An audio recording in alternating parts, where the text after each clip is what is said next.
My dear sister, ضروری نہیں ہے کہ جو بھی کانسیپٹ ویسٹ سے آ رہا ہے ہم اس کو گھول کے پی جائیں. آپ کو پتا ہے کہ ویسٹ خود فریڈم آف سپیچ کو نہیں مانتا. ابھی ریسنٹلی اگر آپ دیکھیں تو چارلی ہیبڈو میگزین جو ہے، جس نے پاسٹ میں نبی کریم صلی اللہ علیہ وسلم کے بارے میں گستاخانہ کارٹون چھاپے تھے، انہوں نے کوئین آف انگلینڈ کے بارے میں بھی ابھی ریسنٹلی گستاخانہ کارٹون چھاپے، جس کی وجہ سے there was an outreach in the British community. اس کے علاوہ آپ دیکھیں کہ ابھی حال ہی میں بی بی سی نے اپنے 2 اینکرز کو فائر کر دیا. کیوں؟ کیونکہ انہوں نے برٹش فلیگ کا مذاق اڑایا.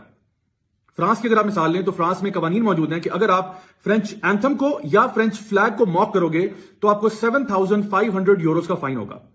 کچھ عرصہ پہلے جب ٹرکش پریزیڈنٹ نے یہ کہا کہ جو فرینچ پریزیڈنٹ ہیں ان کو مینٹل چیک اپ کی ضرورت ہے، تو فرینچ پریزیڈنٹ کو اتنا غصہ آیا کہ انہوں نے اپنے جو ایمبیسڈر ہیں ٹرکی میں ان کو واپس بلا لیا. تب تو کسی کو فریڈم آف سپیچ یاد نہیں آیا کہ بھئی ٹرکش پریزیڈنٹ کے پاس فریڈم آف سپیچ ہے، وہ جو چاہیں کہیں. آپ اتنا کیوں مائنڈ کر رہے ہیں بھائی جان؟ اور اگر آپ دیکھیں تو یورپ کے اندر 16 کنٹریز ایسی ہیں جہاں پہ قوانین موجود ہیں کہ اگر آپ ہولوکاسٹ کو ڈینائی کریں گے تو اس کے لیے پنشمنٹس ہیں اور فائنز ہیں. اسی طرح سے پوری دنیا میں کنٹمپٹ آف کورٹ کے قوانین موجود ہیں، ہیٹ سپیچ کے قوانین موجود ہیں.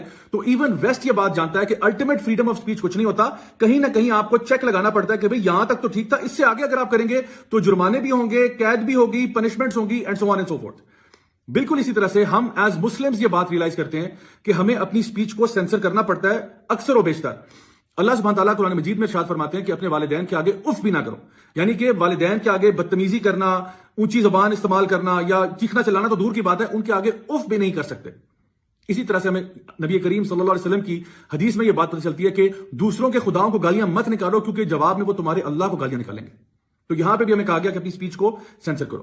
اسی طرح سے قرآن مجید کے اندر اور احادیث مبارکہ میں یہ بات واضح ہے کہ جھوٹ بولنا منع ہے، کسی کی غیبت کرنا منع ہے، چغلیاں کرنا منع ہے، اور کسی کے اوپر تہمتیں لگانا، الزام لگانا یہ گناہ ہے. تو ہمیں بار بار یہ کہا گیا کہ آپ اپنی سپیچ کو سینسر کریں. یہ نہیں کہ جو آپ کے منہ میں آئے آپ کہہ دیں. تو وی ہیو ٹو ریئلائز کہ الٹیمیٹ فریڈم آف سپیچ نہیں ہے. ہاں، جہاں تک انکوائری کی بات ہے یا کوشچننگ کی بات ہے تو آپ کے پاس فریڈم آف سپیچ ہے. اگر آپ کو دین میں کوئی بھی چیز سمجھ میں نہیں آ رہی یا کوئی بھی پرابلم آپ کو ہے، آپ پوچھ سکتے ہیں، ضرور آپ سوال پوچھیں. ہمارا کام ہے کہ آپ کو جواب دینا قرآن و حدیث کی روشنی میں.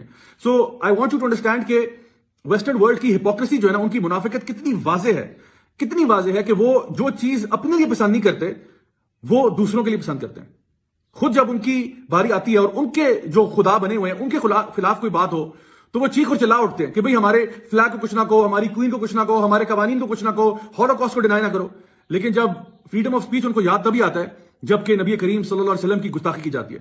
تو میں چاہتا ہوں کہ آپ ان کی منافقت کو، آپ ان کی ہپوکریسی کو سمجھیں کہ وہ جو کہتے ہیں وہ کرتے نہیں ہیں. Until next time, this is me, Raja Jawlak, signing off. Wassalamu alaikum wa rahmatullahi wa barakatuh.